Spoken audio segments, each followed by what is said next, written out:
I like it when I find a nice, sexy European, shit to read on it. Élève en ex-fou du domaine gentil. I guess is that code for gentle whiskey? Is that what that's supposed to mean?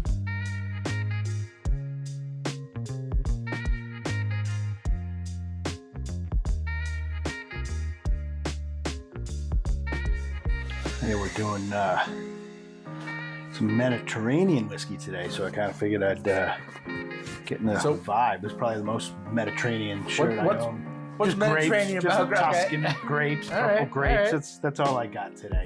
What do you got? I have 3 colors: blue, green, and red. That's what you get. That's the rotation.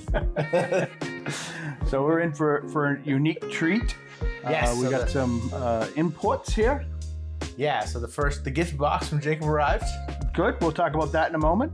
But in the meantime, obviously, so this is basically a Mediterranean themed episode today. Yes, and this is we've got 1 French whiskey and 2 Italian whiskeys. Italians. We're gonna do the Italians on this or that. Yes, that's awesome, man. I love unique stuff. So let's. I booked all my train tickets this week for Italy, so the trip is 99% booked at this point. He's locked and loaded. Are you locked and loaded? Welcome to the cave. I'm Tom. I'm Derek. That's Derek. And so let's get into some unique stuff here today. There's a lot of words that, I was trying to do my homework on this stuff, man. I went to a pronunciation course. So a lot of different words, a lot of different regions, not stuff I, would easily be able to pronounce, but some really unique stories. Yeah. So how did we get these bottles? Let's start off with that. So if you tell a story, I'm going to start pouring. So my brother-in-law Jacob is a big fan of the show, a bit of a collector at heart. Yep. And I've, kind of sent him on the hunt of different things in the past, because he travels a bit for work. And hey, if you see this, pick it up. And he's a budding whiskey connoisseur. So they went on a 3-week Mediterranean vacation, and he started picking up bottles in the UK. And then his goal was to pick up a bottle in every country they stopped in. I don't think it was completely successful when it came to that, but he sent me 8 bottles. And you sent me one of the saddest pictures. Yeah, and I now have 7 bottles to share on the show. That was, oh man, such a sad picture, sad sight to see. He found Springbank in a little liquor store in Italy. And he picked me up an 18 because I saw that, so now I gotta have it.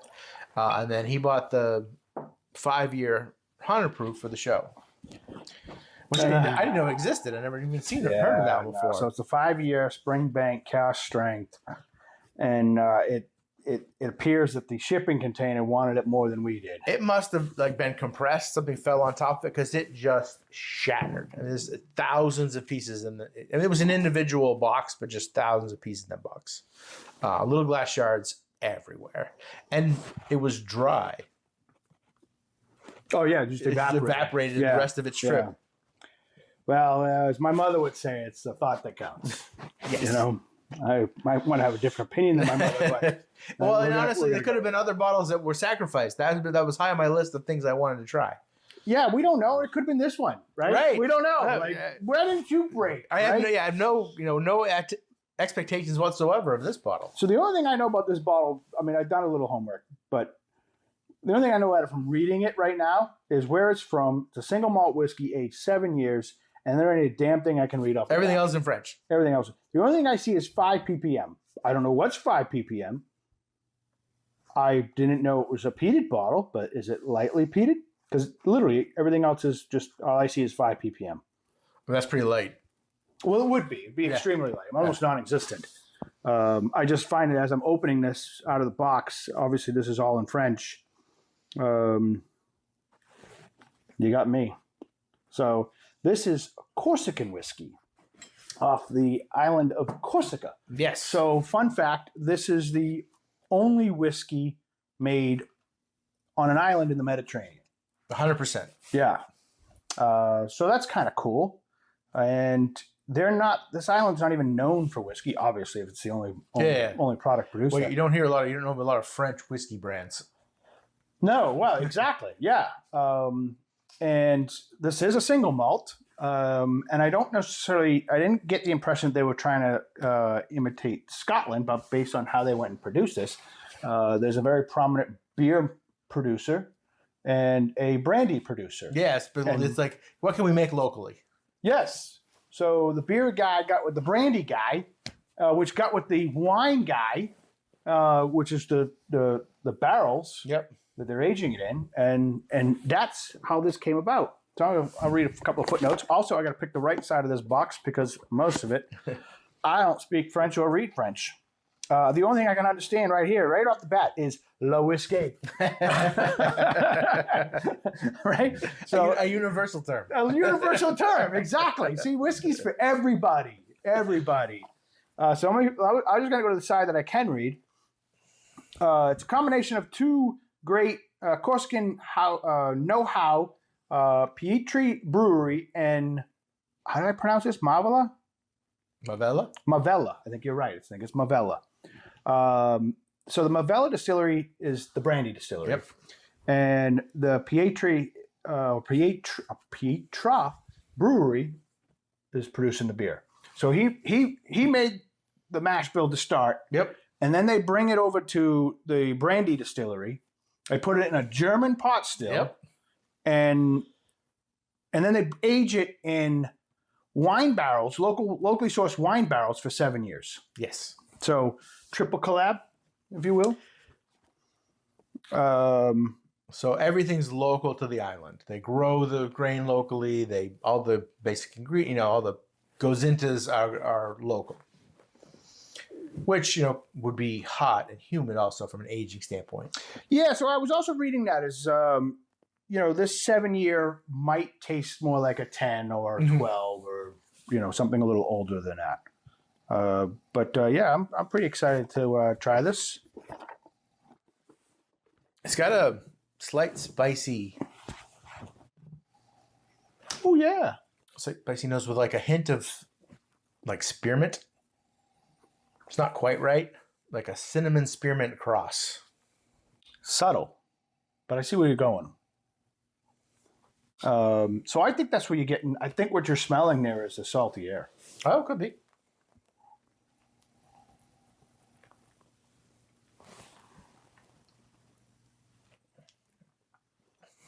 That's a pleasant nose. Mm.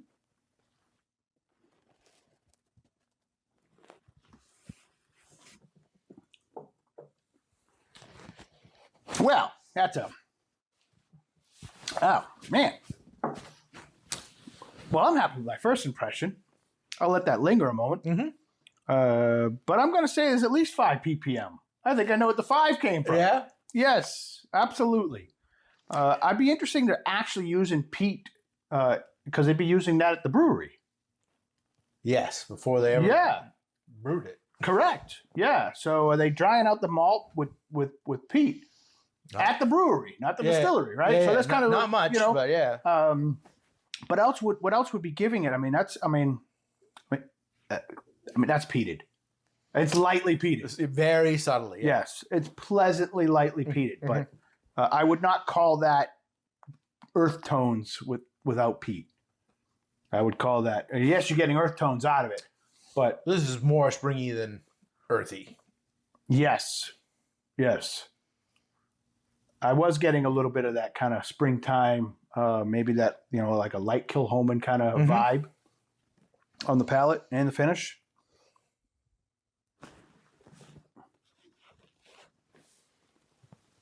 This is interesting. I specifically said the French weren't trying to copy the Scots. That's an interesting debate. So, this or that. We got 2 Italian whiskeys. Yep. I believe one might be a single malt, and the other one is a rye wheat barley combo. Yep. They don't really do a lot of corn on the other side of the ocean. So I've got 2 poured out for you in the black tinted glasses. I can tell that there's from your glasses. I can tell there's definitely there is a color tone, so I made sure that you couldn't see the difference there. we'll kind of talk about the wine bottles a little bit, but ultimately I'd like to kind of get your take on, which Italian whiskey you like. This is that. In fact, I want you to be able to see if you can pull which one is a single malt and which one is not. Okay. So, maybe you can pick up a little bit of a rye tendency and see if you can call that out. So, like I say, all French, Italian, Mediterranean, all new whiskey cave day. stuff we've never seen before. So, you ready to get some Italian in you? Sure. Sure. All right, let's do it.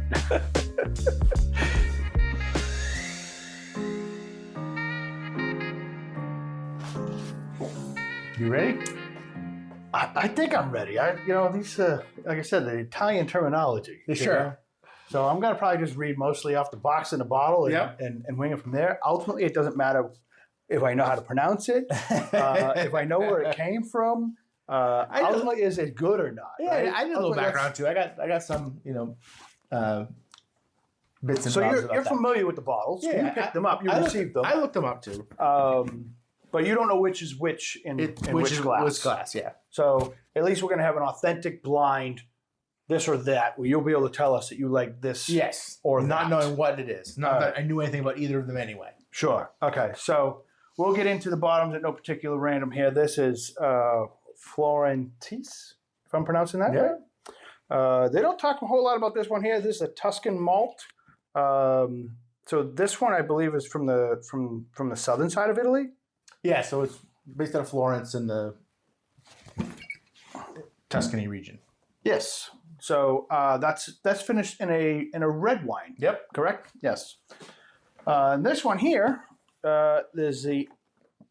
So this isn't the single malt. This is the blend of. That would be the blend. Right. Correct. Yeah. So this is, and the Barley, wheat, and rye. Yes, but the mash bill percentage-wise unknown. Yeah. Correct. So we don't know how much of what. Obviously, if you're picking up something rye out the gate, well, then that might give it away too easy. Yep. Yeah. Right. So this is Puni, if I'm pronouncing that right, Puni. It's Italy's first whiskey distilled and lies in the South Tyrol or at the foot of the Italian Alps.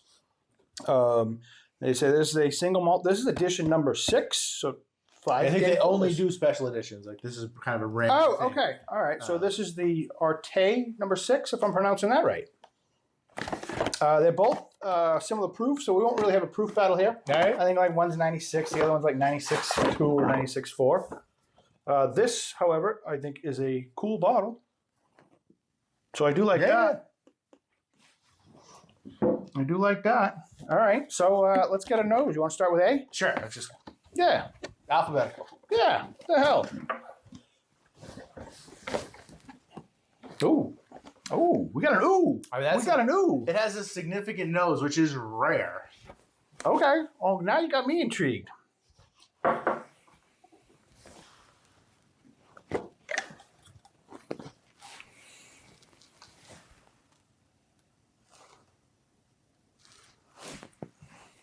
I don't know what it smells like per se, but I got like a good first like. Yeah, I'm no help to you there. I didn't really get much. I think I'm getting maybe a little of the wine tendencies there. B. Subtler. B's a little subtler nose. Get a little more alcohol on the nose for B. It's got a little of that mintiness to it as well, like the P&M. So I'm a little backwards here. I thought B was a little bit more present on the nose, and A was more subdued.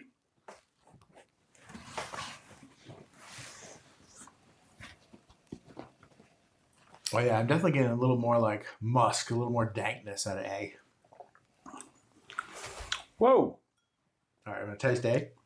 Sure. Whoa. That's aggressive. That's got a lot of flavor. It does. It does. got a lot of flavor. It came with some character. Some character. All right, I'm gonna let that set for a second. All right. I'm gonna go to B.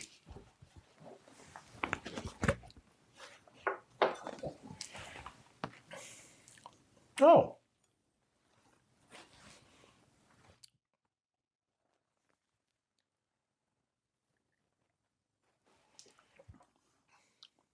Wow. I mean, there couldn't be a world of difference. Sure, but they're also individually a world of difference from anything else. Oh, yeah.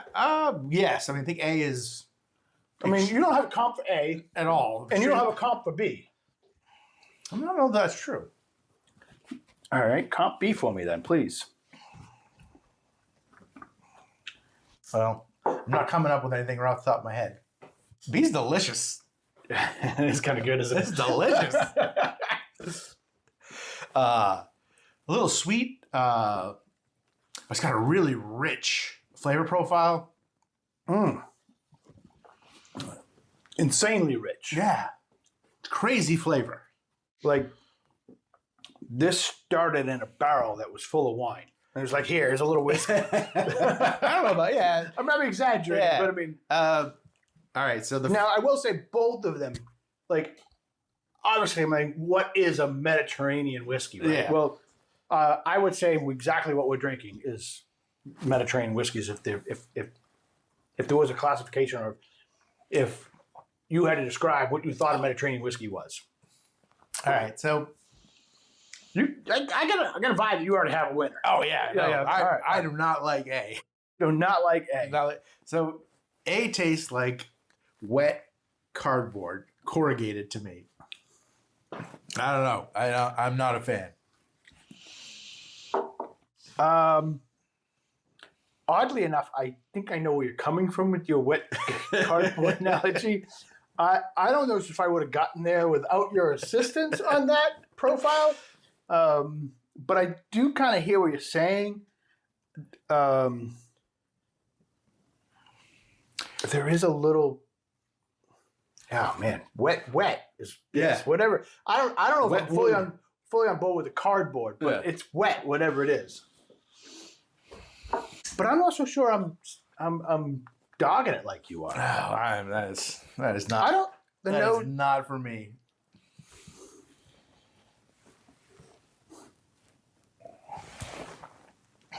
I don't hate the nose. B is just delicious.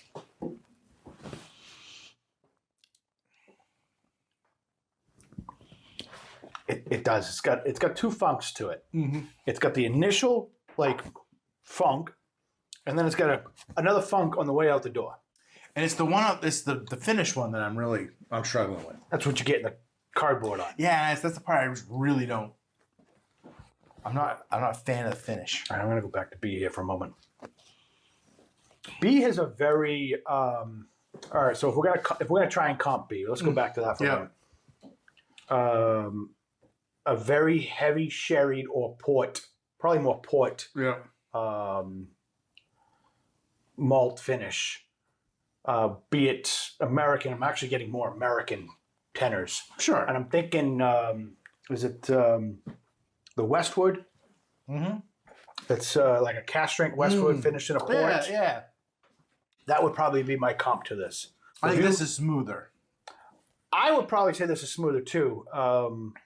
But if I could just describe it the best way I could describe it, I mean, this is just... I think B is the single malt. B is a single malt. And I probably could have done better at this because I probably could have just cheated and looked at my glasses. But it is what it is. You're still going to tell us whether you like this or that better. Oh, anyway. that made that pretty obvious, I think. Yeah, no, that was pretty clear. So you like the number 6 limited edition, only 1,315 bottles, 700 milliliter, 48% alcohol. So we're in 96 here. They're going to say the taste profile is orange peel, almond, and peach. I get that. Yeah, a little bit. So this was matured 7 years in a Chardonnay cask. Natural color, Which is natural weird for how dark it is. How dark 'Cause that's it a white is. wine, right? That is correct. Yes. And it is definitely non-chill filtered because I actually got a little floaty up in my going on as we speak. And then this is the one you don't like, and there's not much to talk about, I suppose, on the bottle or in your preference. Yeah, so I mean the Super Tuscan, which I would have thought that would have given me vibes of things I enjoyed, isn't isn't working out there. But it could be in the mash bill or something that's just not jiving with me. Too much rye. This would be a great shareable bottle. Oh yeah, Yeah, it really would be. and I think both of them are reasonable. These are price points? $50 bottles. Oh, I mean, You just can't get this one. Like it's just super rare. yeah, the pony.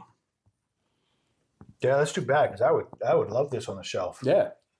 Yeah. I think that's I will be back in Italy all right. in like Yeah. 2 months, 3 months. I will put you on a mission, sir. Yeah, I'll see if I can come across one of those. And they have some other releases, so I'll see if I can find a 5 or a 4. Yeah. No. Miles ahead of Bottle Egg. Yeah. Miles ahead of it. Not even the same stratosphere, in my opinion. So I didn't dislike A as much as you did, but we still agree. That was fun, though. It was. Yeah. I love Zero expectations. Yes. You have no idea what you're walking into. Zero expectations. I think, at least I'll speak for me, like, I felt I was coming into some uniqueness. Whenever I get into some, especially European bottle, it's some obscure wine cask finish or something like that. Yeah. So I am prepped for getting something off the beaten path. And I think both those bottles accomplished that today. So in that regard, they both met my expectations. I actually didn't think I would enjoy either one as much as I ended up, though. So Yeah, it's a little bit shot in the dark, right? So occasionally you're gonna come up with but I'm very pleasantly surprised. all right, so we're gonna leave it at this. Derek's gonna pick the number 6 Puni, or the Arte number 6, the Italian malt whiskey. That is their tagline. Yep. I don't know. I'm sure you can score it online somewhere if you're interested. Let's get back to the other one, Yes. which is the French. Yes. The French. Corsican. Low whiskey. Low whiskey. And we'll give that a whiskey case. Let's do it.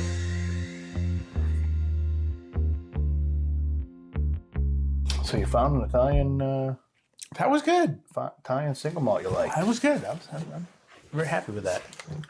Yeah, all good. When you get to go to Italy, score me a bottle. Yeah. And See if I find number 7. yeah, maybe then Or number 5. We'll do a 6-7 comparison. You know, let's do it. All right. So our featured bottle, going back to P&M. Yeah. Corsican whiskey. The only whiskey made on an island in the Mediterranean. 100%. 7-year single malt whiskey. We did determine that it was a little peated. Got a little something going on to it. It was hard to read the box written in French, but that 5 ppm appears to be 5 parts per million peat. So we'll just go with that. Which is really, really light. Yeah. So the ppm, first off, it's the ppm before, not the ppm after. And I suppose if you're into cars, my best analogy for that would be, horsepower from the engine versus horsepower from the wheels. Mm-hmm. That's why a lot of times you see high ppms and you're like, it's not that peaty, right? And I never really gave consideration that maybe that could go in the opposite direction. Never really kind of gave it a thought. But I would have guessed, like if you gave this to me and say, Tom, how many parts per million peat do you think this is? I would have guessed a lot higher than 5. Sure. I would have guessed a standard, traditional, probably 30 or 40. Yep. It's well done. It's balanced well. So my initial reaction when I first tried this was I thought it was thin, which can be used just kind of low viscosity. After coming back, after doing this or that, it doesn't feel as thin. Now I've tried a couple other things in comparison, and the peat is slightly more prevalent. Okay. Coming back. Yeah, so I know you mentioned that once the camera went off and we were doing a transition, you thought it was thin, and I was kind of a little surprised to hear that because I didn't get that thin at all. I wouldn't have called it thick, but I definitely would have been more on that side of a description. This is better in comparison than standalone. So I think if you're trying different whiskeys and you taste this as the second or third whiskey, this one's going to taste better than being the very first whiskey you try. So you think this bottle improves when you put it up against others? Yes. Okay. My opinion's gotten a lot better having tried the other 2. All right. So and I loved one of the other 2. So maybe we should just roll right into a Whiskey Cave take. Sure. Because I thought this bottle stood up excellent on its own immediately, from the nose to the first sip to the finish. I was trying to contain my enthusiasm for this bottle from my first sip. And that was before we did the this or that. We've actually come back to that. This bottle to me is far superior than the other two that we've had, although that single malt was a very good bottle. This is definitely more in my lane, my wheelhouse. This has given me that maritime peat that I love. It's given me that springtime salty air thing that I love, the riverbank, if you will. And it's giving me the right viscosity. I could drink this on a regular basis and be. I would say it's rich and light. And I think you could have it on a regular basis. Absolutely. You could provide this to a huge Scotch drinker. Yes. And they wouldn't know. They wouldn't know it's not Scotch. Yeah. Wouldn't know at all. I still think I like the number 6 better. Nope. This is really good. Nope. But there's something about that just really So hit the me. number 6 was a good bottle because it was unique and it was desserty. Mm-hmm. But like most desserty bottles, you're good for a glass, maybe 2. I could consume multiple glasses of this and be totally comfortable and be in my life. Oh, I agree with that. But the desserty bottle that you can only have one of is going to rate higher in this situation for me, more often than not. So I like the value of sustainability. Yeah, this could be a regular rotation. 100%. If this started showing up at this, like, hey, this was If this was at the New Hampshire liquor store on the regular basis, at anything, say, $90 south, although I would probably call it a $75 bottle. I was going to say 65. Really? Okay. And I don't think clearly, I like it a little bit more than you do. I don't think it costs more than that either. And it probably doesn't. I'm just trying to give it its proper representation. Now, it might cost more by the time you import it to the U.S. than it. Sure. Yes. I'm trying to find the appropriate comp, and I guess the only thing I can really think of is kind of like a light Kilhoman, and I'm not so sure even that's a proper comp. I mean, it's not peated like Ardbeg. No. It's on the lighter side without losing character. It's kind of like a peated redbreast. Peated redbreast. I love that. Speaking of which, redbreast, if your ears are open, a peated redbreast. That's actually a great idea. Can we get on that? Finished in some kind of wine barrel, right? To give it a little sweetness, a little smoke. That's what this is. You hit the nail on the head. If redbreast was peated. So my Whiskey Cave take is I freaking love this bottle. I really do like this bottle. I would find this bottle very easy to put into a regular rotation. Yeah, I have no problem with it. Okay, every 6 weeks this one comes around. Yep. I can't read the label. I can only read one side of the box. It doesn't matter. But as I say, it doesn't it's very matter. distinctive. It's orange top. You'll figure it out. As long as the whiskey's good, I think that's all that really matters. And 2 out of 3 ain't bad. Right? Yeah. Please for me. So the Mediterranean did good today. It did overall. When I had one that went, I don't know if it went sideways. Maybe it went sideways for you. It did for me. I'll give it another go. Sometime I'll give it a second. Your success rate on another go is not very good. No. It's never has been.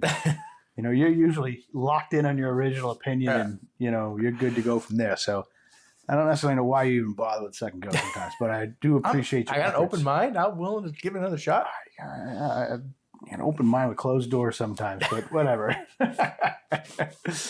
So yeah, though, we want to thank Jacob for his worldly travels. And there's more to come. And there's some more to come. Obviously, I think the prize in the pool is the Springbank 18, or at least we think it is. I can't wait. So I'm pretty sure that's next time.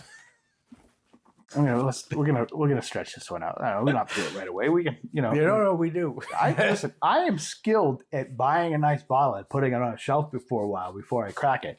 You need to up your game a little, son. Oh no. So again, thank you, Jacob. We'll be getting into that I do not shortly. believe in delayed gratification. I'm a hedonist. I'm gonna do it now. Discipline, sir. You need a little discipline. That's not this. Those are two different things. So let us know in the comments. Can you buy a bottle and not open it for, let's just say, 6 months without much of an issue?